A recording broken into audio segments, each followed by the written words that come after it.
Buenos días, mi nombre es Roxana Carao. En este punto le voy a exponer acerca de la presentación de los pasivos a corto y a largo plazo en un estado de situación financiera. La clasificación del pasivo en el balance general se realizará conforme al grado de exigibilidad y el tiempo del pago de la deuda. La NIC 1 lo clasifica en términos de corriente y no corriente. Según el plan de cuenta establecido previamente por la entidad, deben presentarse los dos niveles de agrupación en los elementos de los estados financieros, el cual nos permitirá distinguir entre lo corriente y lo no corriente. Según el catálogo de cuentas, se constituye una lista de conceptos o asuntos utilizados para resumir las transacciones por la entidad, en el cual se presenta en 9 grupos, a saber, en el caso del pasivo se incluye en el grupo número 1. Toda presentación de estados financieros básicos a los administradores, socios de entidades del Estado y a terceros deberá efectuarse utilizando estas denominaciones indicadas en el catálogo contenido en el Plan Único de Cuentas. En resumen, decimos que para tal efecto, el balance general se prepara debidamente clasificado en partes corrientes y no corrientes, dependiendo de la realización de los activos y exigibilidad del pasivo, conforme a las normas vigentes sobre presentación y revaluación de estado financiero. Estas clasificaciones se hacen para observar el comportamiento del financiamiento, el cumplimiento de las obligaciones y analizar la estructura financiera, facilitando el análisis y el diagnóstico empresarial. Seguidamente, con lo que dice el boletín número 9, el pasivo a corto plazo es aquel cuya liquidación se producirá dentro de un año y se debe presentarse como el primero de los grupos del pasivo en el balance general. Se considera que es muy importante presentar por separado los adeudos a favor de proveedores por la adquisición de bienes o servicios que representen las actividades principales de la empresa. Asimismo, se debe presentar por separado el financiamiento bancarios a corto plazo, como por ejemplo los sobregiros bancarios. En el caso del pasivo a largo plazo, el boletín establece que el pasivo está representado por los adeudos cuyo vencimiento sea posterior a un año o ciclo normal de las operaciones. Si este es mayor, debe presentarse mente igual por separado y deberá mostrarse con tanto detalle como sea necesario, describiendo la naturaleza de cada uno de los préstamos o financiamientos que lo conforman, así como los vencimientos, la tasa de los intereses, la garantía o gravámenes respectivos. Las garantías de cualquier pasivo deben ser informadas, ya sea por medio de notas a los estados financieros o en el mismo cuerpo del balance. En el caso de los pasivos a largo plazo, deberá mostrarse con tanto detalles como sea necesario, describiendo la naturaleza de cada uno de los préstamos. Si existen obligaciones emitidas, deben ser informadas claramente las características de la emisión. Y por último, y no menos importante, se presentarán en el caso de los intereses no devengados, incluidos los saldos de las cuentas de pasivos, los cuales deberán excluirse para fines de presentación del balance, compensándolos con los saldos porque el mismo monto se encuentra incluido en cargos diferidos. Pasando al siguiente punto, nos encontramos con la auditoría final. La auditoría final no es más que el fin último de un proceso de auditoría de estado financiero, aplicando las normas internacionales de auditorías y aseguramiento. Por lo tanto, es de mayor responsabilidad para los usuarios de la misma. Es en esta etapa final donde el auditor concluye su trabajo y se enfrenta a construir y preparar su opinión, que en todos los casos, se estará basado en las evidencias, las cuales fueron recolectadas a través de todos y cada uno de los procedimientos de auditorías que se realizó en la evaluación de los riesgos y la aplicación de las normas de ética. Preparar la etapa final de la auditoría es primordial, porque se trata de un cierre de un largo periodo, un largo trabajo realizado para otorgarles las herramientas necesarias y de utilidad para la toma de decisiones a las empresas o a las actividades. Se consideran estos criterios a considerar. Primero, preparar los papeles de trabajo que sustentan la evidencia. Luego, se debe realizar un informe sobre el control interno de la entidad. Seguidamente, se elaboran las conclusiones y recomendaciones resultantes de la auditoría. Se debe detallar los hallazgos encontrados para así preparar el informe de auditoría. Dentro de los aspectos importantes que se deben resaltar al cierre de la auditoría se encuentran los siguientes: la revisión de la materialidad. A medida que la auditoría avanza, el auditor deberá, dentro de los aspectos importantes que se deben tener en cuenta al momento del cierre de la auditoría se encuentran los siguientes: la revisión de la materialidad. A medida que la auditoría avanza, se debe revisar la importancia relativa de tener para efectuar los procedimientos de auditoría, de tal forma que al final del periodo se concluya si el factor y porcentaje escogido es el adecuado o se requiere una reevaluación de la misma. Se deben efectuar lecturas de acta hasta el último día de la emisión del informe, de tal forma que se valide si las decisiones tomadas en la junta directiva o asambleas accionistas impactan significativamente. La cifra de los estados financieros. Comunicaciones de riesgo. Se verifica si han identificado y comunicado las situaciones que indiquen que pueden existir fraude de error. Existencia de sesgo en la administración. Se debe verificar si se han identificado o si existen indicios de estimaciones contables individuales e indicadores de posible sesgo de la administración. Revisión de litigios, demandas o reclamaciones. Aquí se verifica si existen reclamaciones identificadas.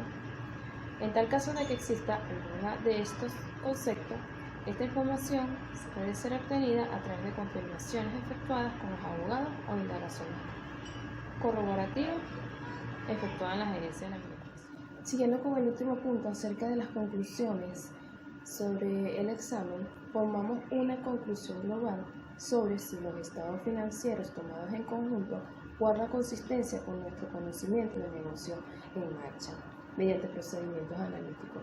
Estos procedimientos se realizan al final o cerca de la fecha para llegar a la conclusión global. Si existen diferencias importantes,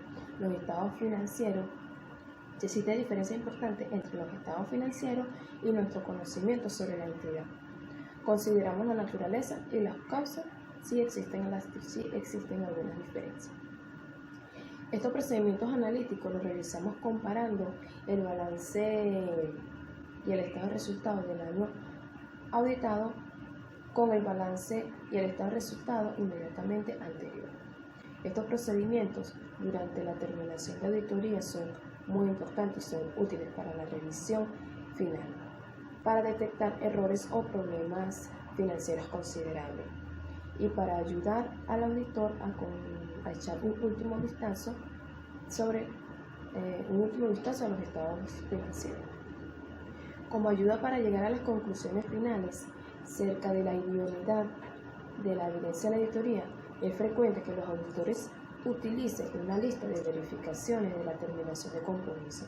Una lista de verificación es un recordatorio de los aspectos de la auditoría que no pueden pasar por alto. Si el auditor llega a la conclusión de que ha obtenido suficiente evidencia para determinar la imparcialidad de las declaraciones del cliente, hay dos opciones. Primero, se debe tener evidencia adicional o se emite una opinión con salvedades o un descargo de responsabilidades en la emisión del informe.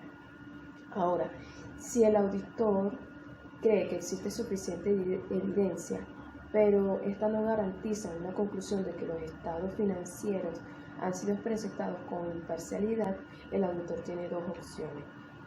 Se debe revisar los estados financieros a satisfacción del auditor o se emite una opinión sin salvedades, una opinión con salvedades o adversa. Después que el auditor emite el dictamen de auditoría y pone fin a todas las comunicaciones con la administración y el comité de auditoría, entonces la auditoría está completa. Según la NIA 700, expresa la forma y el contenido de cómo hacer un dictamen o el informe sobre la auditoría de los estados financieros, el cual debe contener los siguientes elementos: el título, el destinatario, el párrafo de introducción que incluye la identificación de los estados financieros en su conjunto, el párrafo de alcance que describe la naturaleza de la auditoría, el párrafo de la opinión que se refiere a las NIF, la fecha del informe y la dirección y firma del auditor. Ahora vamos a proceder a explicar un ejercicio acerca de la auditoría de pasivo. Supongamos que tenemos una empresa, la cual se llama Empresa Maniquí, compañía anónima, constituida al inicio del ejercicio, iniciando sus actividades normales desde dicha fecha, el cual debe auditarse. Observamos que cuenta con algunas deficiencias sobre el control interno, pero de igual forma se ha podido obtener evidencias suficientes y necesarias para emitir una opinión técnica. En el trabajo de auditoría hemos encontrado los siguientes puntos de atención. Primero, el 1 de enero se obtuvo un préstamo bancario por un monto de 200 millones pagaderos a cuota fija con un 29% de interés, pagados trimestralmente. Este gasto no ha sido registrado, alegando que lo harán en el momento del pago. Es decir, ellos no registraron este monto si ellos dijeron que iban a efectuar los registros en el momento de que ellos cancelaran este pago. Para verificar la información encontrada se debe enviar una carta al abogado.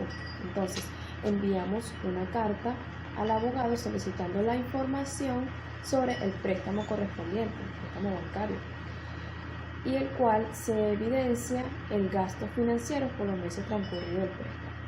Debido a esta falta que tiene la empresa, se debe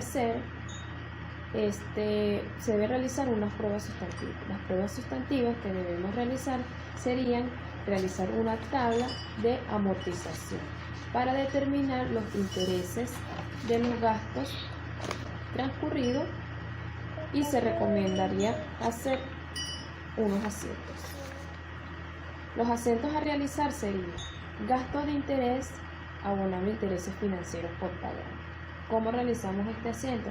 Lo realizamos tomando a través de la fórmula de capital simple. Se realiza tomando el monto del interés capital, que serían los 200.000, lo multiplicamos por el 29% y lo dividimos por el tiempo, que en este caso serían los 12 meses para llevarlo anual. Serían 4.833.333,33. Este es el monto que debemos registrar mensualmente. Luego se realiza el asiento del pago de la cuota de interés por un monto de 7.023.529,87. Este sería el monto del préstamo bancario. Se registra también intereses financieros por pagar por un monto de 14.500.000, abonando a banco por un 21.523.559,87. ¿Cómo tomamos este monto? Bueno, los préstamos bancarios por pagar se toman a través de la tabla de amortización. Cuando realizamos nuestra tabla de amortización tenemos amortización capital, nuestra primera amortización. Entonces tenemos préstamos bancarios por pagar por un monto de 7.023.559,87, intereses financieros por pagar por 14.500.000 y banco 21.523.559,87. Esto sería el pago de la primera cuota vencida del préstamo bancario, que sería del 1 al 4. Como trimestralmente se debe realizar este mismo asiento, pero con la segunda amortización de capital, que serían por 7.532.767,97.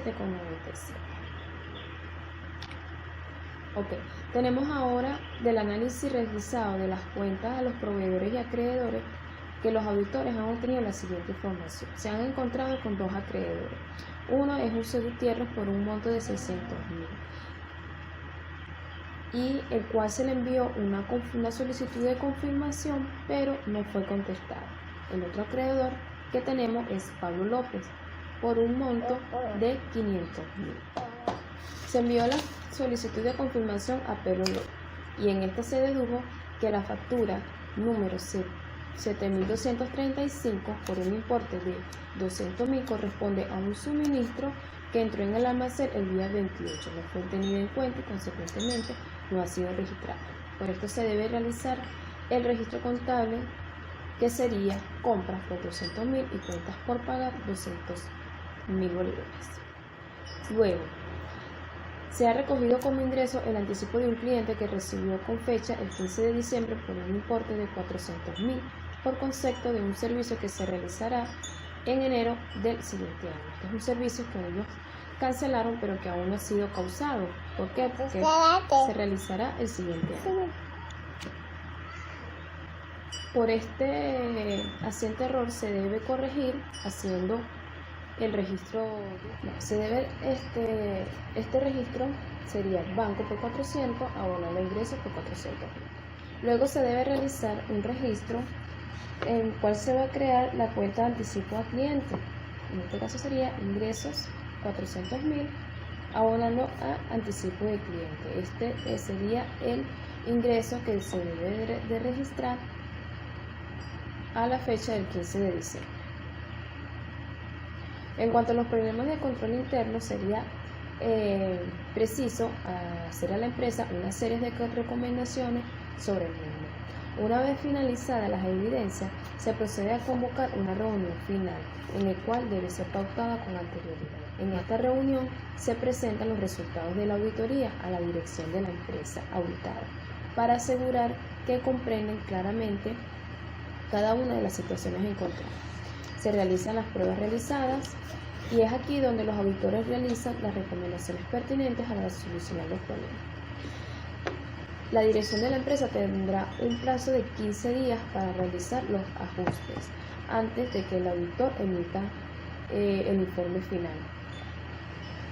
La empresa, de las 3 recomendaciones, realizó sus 3 ajustes correspondientes. Se registró el registro de las cuentas por pagar, el registro mal registrado y los gastos de intereses por el préstamo bancario. Es por esto que en el informe final de la auditoría saldrá sin salvedad, puesto que se llevaron a cabo todos los ajustes significativos y se puede obtener evidencia suficiente. Entonces se realiza el dictamen de auditoría presentando en el primer párrafo la responsabilidad de la gerencia y la responsabilidad del auditor. El segundo párrafo que incluye la auditoría y el tercer párrafo la opinión. Con esto concluimos nuestra exposición acerca de auditoría de pasivos. Muchas gracias.